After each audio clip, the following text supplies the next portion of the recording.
Students, आप देख रहे हैं 4269 यूट्यूब चैनल। आज हम करने जा रहे हैं 10th की मैथ की एक्सरसाइज 1.1 का क्वेश्चन नंबर 2। क्वेश्चन नंबर 2 में क्या करना है, सॉल्व करना है बाय फैक्टराइजेशन। हमारे पास क्वाड्रेटिक इक्वेशंस हैं, इनको हमने फैक्टराइजेशन के ज़रिए सॉल्व करना है। तो पहला क्वेश्चन है, क्वेश्चन नंबर 2 का पहला पार्ट है x square minus x minus 20 is equal to 0। इसके हमने फैक्टर बनाने हैं, फैक्टराइजेशन के ज़रिए इसको हमने सॉल्व करना है। तो करना ये होता है कि यहाँ पे वो वाली चीज़ लिखनी होती है कि उसको ऐड करें तो ये -1 है तो -1 बने, और मल्टीप्लाई करें तो ये 20 बने। तो कैसे करेंगे हम, तो हम देख सकते हैं ये माइनस का 20 है, यहाँ पे माइनस का 20 है, और यहाँ पे इसके साथ क्या है, प्लस का 1 है। तो माइनस का 20 मल्टीप्लाई प्लस का 1 करेंगे तो माइनस का 20 आ जाएगा। अब हम माइनस के 20 को इस तरह से करेंगे, इसके फैक्टर बनाएंगे कि उसको जमा करें तो -1 बन जाए, और अगर मल्टीप्लाई कर दें उन दोनों को तो -20 बन जाए। तो अगर हम -5 और प्लस का 4 करें तो हमारे पास क्या आएगा, ये माइनस का 1 आ जाएगा।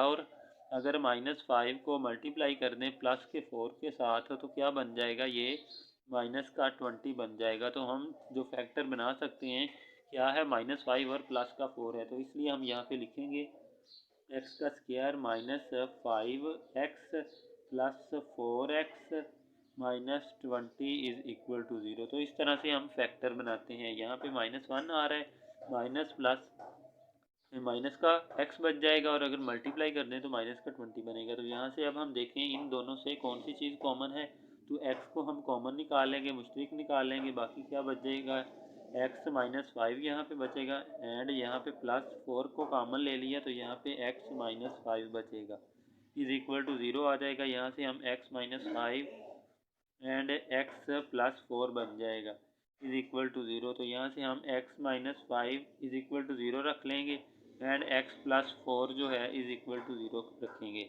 उसके बाद क्या करेंगे, उसके बाद देखें यहाँ से x इज इक्वल टू 5 आ जाएगा, यहाँ से x इज इक्वल टू -4 आ जाएगा। तो हमारे पास जो सोल्यूशन सेट बनेगा वो क्या बनेगा, 5 और -4 बन जाएगा।